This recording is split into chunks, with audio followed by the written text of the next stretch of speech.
All aspirants ఈరోజు మనం 1 వీక్‌కి సంబంధించి రివిజన్ చూద్దాము. అలానే 10 డేస్ 10th డే అనమాట ఎన్‌టీపీసీకి సంబంధించి. వాటి గురించి కూడా మీకు టార్గెట్ అనేది లాస్ట్‌లో ఇస్తాను. ఓకేనా? మీరు ఈ నిన్నైతే రివిజన్ చేశారని అనుకుంటున్నాను. వాటికి సంబంధించిన కొన్ని బిట్స్ అయితే చూడండి. ప్రాథమిక విధులు ఏ సవరణ ద్వారా జోడించబడ్డాయి? అది తెలిస్తే కామెంట్ సెక్షన్‌లో కామెంట్ చేయండి. ఇవన్నీ క్వశ్చన్సే అనమాట. ఆన్సర్స్ అయితే మీకు తెలిస్తే కామెంట్ చేయండి. లేదంటే మీరు ఒకసారి రివిజన్ చేసుకోండి. 51A అనే ఆర్టికల్ దేనిని వివరిస్తుంది? రాజ్యాంగంలో ప్రాథమిక హక్కులు ఏ ఆర్టికల్ నుంచి ఏ ఆర్టికల్ వరకు ఉన్నాయి?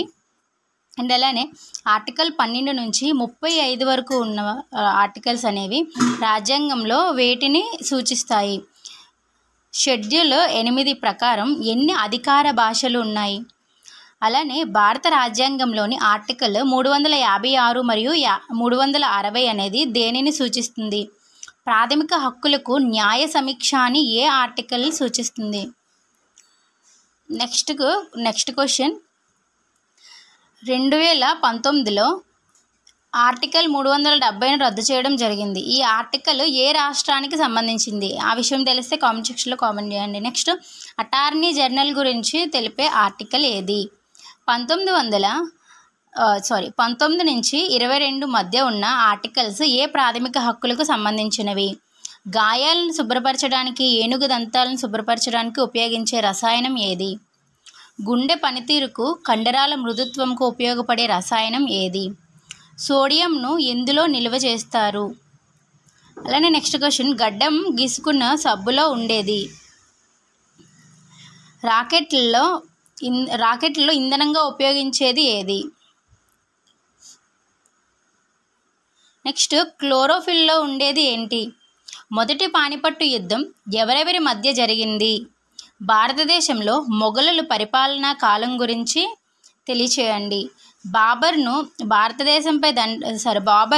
భారతదేశంపై దండయాత్రకు ఆహ్వానించిన పంజాబ్ గవర్నర్ ఎవరు? మీకు తెలిస్తే కామెంట్ సెక్షన్లో కామెంట్ చేయండి.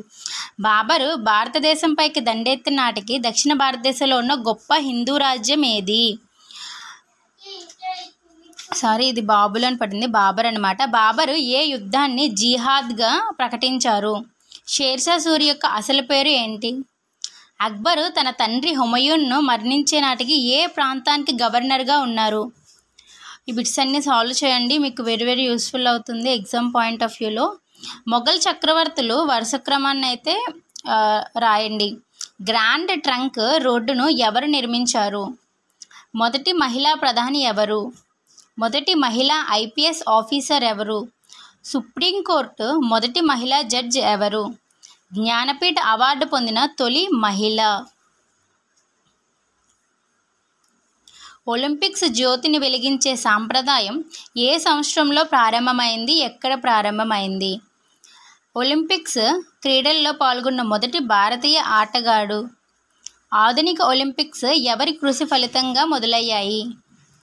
రాష్ట్రపతి ఎన్నికలు ఎవరు నిర్వహిస్తారు? రాష్ట్రపతిగా ఎన్నిక కావడానికి ఎన్ని సంవత్సరాలు నిండి ఉండాలి?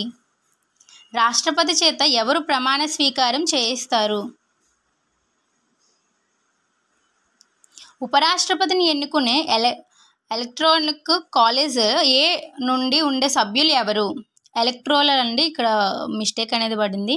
ఉపరాష్ట్రపతి తొలగింపును ముందుగా ఎక్కడ ప్రవేశపెట్టాలి?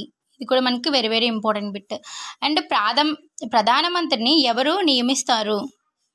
ప్రధానమంత్రికి సంబంధించిన ఆర్టికల్స్ గురించి తెలియచేయండి.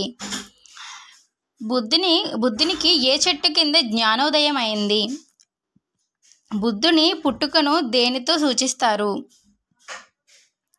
మహాభి నిష్క్రమణం అంటే ఏమిటి? దీన్ని దేనితో సూచిస్తారు? ధర్మ పరివర్తనంలో ఎన్ని పుల్లలు గల ధర్మచక్రం ఉంటుంది? మహాపరినిర్వాణం అంటే ఏమిటి? బౌద్ధ సంగీతంలో రాజగృహ ప్రాంతం యొక్క రాజు ఎవరు? నెక్స్ట్ ఇవన్నీ పర్సంటేజెస్కి సంబంధించిన క్వశ్చన్స్ అన్నమాట. ఒకసారి సాల్వ్ చేయడానికి ట్రై చేయండి. వీటికి సంబంధించిన పీడిఎఫ్ అనేది మీకు డిస్క్రిప్షన్లో ప్రొవైడ్ చేస్తాను. ఇవన్నీ కూడా మనకి వెరీ ఇంపార్టెంట్, మీకు రివిజన్ అయినట్టు ఉంటుంది. అండ్ అలానే ఇవి వచ్చేసి మనకి నెంబర్ సిస్టమ్కి సంబంధించిన ప్రీవియస్ ఇయర్ క్వశ్చన్స్ అనమాట ఇవన్నీ కూడా. అండ్ మీకు డే 10 టాపిక్ ఏంటి అంటే ఇండియా అండ్ వరల్డ్ ఆర్గనైజేషన్స్ ఏవైతే ఉంటాయో వాటి గురించి అన్నిటి గురించి చదవండి. అండ్ అథమెటిక్లో సింపుల్ ఇంట్రెస్ట్, కాంపౌండ్ ఇంట్రెస్ట్, రీజనింగ్లో మ్యాథమెటికల్ ఆపరేషన్స్. ఈ 2 టాపిక్స్ అథమెటిక్, రీజనింగ్ టాపిక్స్ అనేది ఈ వీక్ అంతా 6 డేస్ కూడా సాటర్డే వరకు కూడా ఇవే టాపిక్స్ అయితే ఉంటాయి. మనకి జిఎస్ టాపిక్స్ అనేది మారుతూ ఉంటుంది. ఇండియా అండ్ వరల్డ్ ఆర్గనైజేషన్స్ అయితే చూడండి, వెరీ వెరీ ఇంపార్టెంట్ టాపిక్ అనమాట. ఓకేనా? ఐ హోప్ ఈ వీడియో మీకు హెల్ప్ఫుల్ అవుతుందని అనుకుంటున్నాను. Thank you so much watching my video all. Bye bye.